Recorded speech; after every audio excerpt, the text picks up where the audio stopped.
रुख करते हैं पहले खबर की तरफ। ताइवान ने मार गिराया चीन का सुखोई 35 फाइटर जेट। जी हां दोस्तों, चीन के साथ तनाव के बीच ताइवान के एक चीनी फाइटर के मार गिराने की रिपोर्ट्स आ रही है। हालांकि चीन और ताइवान से किसी ने अभी इसकी पुष्टि नहीं की है। टीवी रिपोर्ट्स में दावा किया जा रहा है कि ताइवान ने अपने एयर स्पेस में घुस आए चीनी सुखोई 35 विमान को मार गिराया है। बताया जा रहा है कि इस हमले में ताइवान ने अमेरिकी पैट्रियट मिसाइल डिफेंस सिस्टम का इस्तेमाल किया है। खबरों में दावा किया जा रहा है कि ताइवान ने चीनी विमान को कई बार चेतावनी दी, लेकिन उसके बाद चीनी विमान ताइवान के एयर स्पेस में बना रहा। इसके बाद ताइवान ने उसे मार गिराया। बताया जा रहा है कि इस घटना में पायलट घायल हो गया है। अगर यह घटना सच साबित होती है तो दोनों ही देशों में जंग की नौबत आ सकती है। बता दें कि चीन पिछले कई दिनों से ताइवान के एयर स्पेस में अपने लड़ाकू विमान भेज रहा है। ताइवान ने चीन के किसी भी हिमाकत का जोरदार जवाब देने के लिए अपनी सैन्य क्षमता को और मजबूत करने की तैयारी शुरू कर दी है।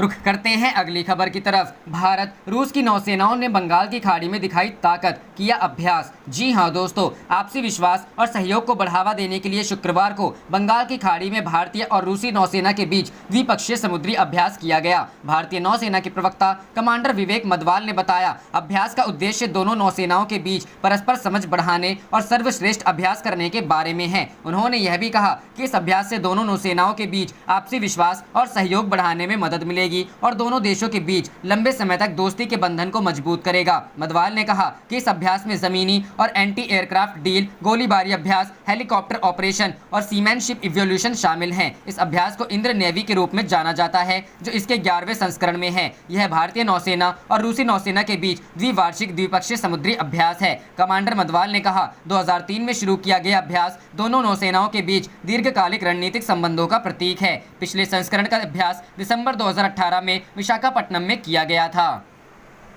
रुख करते हैं अगली खबर की तरफ। भारत का चीन पर एक और हमला, मोदी सरकार ने किया ऐलान, मेड इन चाइना ड्रग्स पर वसूले जाएंगे भारी टैक्स। जी हां दोस्तों, भारत और चीन के बीच तनाव की शुरुआत से ही मोदी सरकार लगातार चीन पर आर्थिक हमला करती आ रही है। इसी बीच जानकारी मिली है कि मोदी सरकार ने चीन पर एक और बड़ा हमला बोला है। सूत्रों के मुताबिक मोदी सरकार ने मेड इन चाइना वाले ड्रग्स पर अब भारी टैक्स वसूले जाने का ऐलान कर दिया है। बता दें कि मोदी सरकार ने 2 सितंबर को ही जारी किए एक प्रेस रिलीज में कहा था कि चीन या किसी अन्य देशों से आयात की गई दवाइयों पर एंटी डंपिंग ड्यूटी चार्ज लगाया जाएगा। कंपनियां अगर चीन के जरिए अपनी दवाइयों का निर्यात करती हैं तो उन्हें भी ये चार्ज चुकाना पड़ेगा। इसमें यह भी कहा गया है कि कंपनी अगर किसी अन्य देश की है लेकिन वो चीन के जरिए दवाइयों का निर्यात करती है तो उन्हें भी एंटी डंपिंग ड्यूटी चुकानी होगी। भारत सरकार ने 118 मोबाइल ऐप पर प्रतिबंध लगा दिया है। सरकार ने कहा है कि ये ऐप भारत की संप्रभुता और अखंडता के लिए हानिकारक है। इसके अलावा ये ऐप भारत की रक्षा, राज्य की सुरक्षा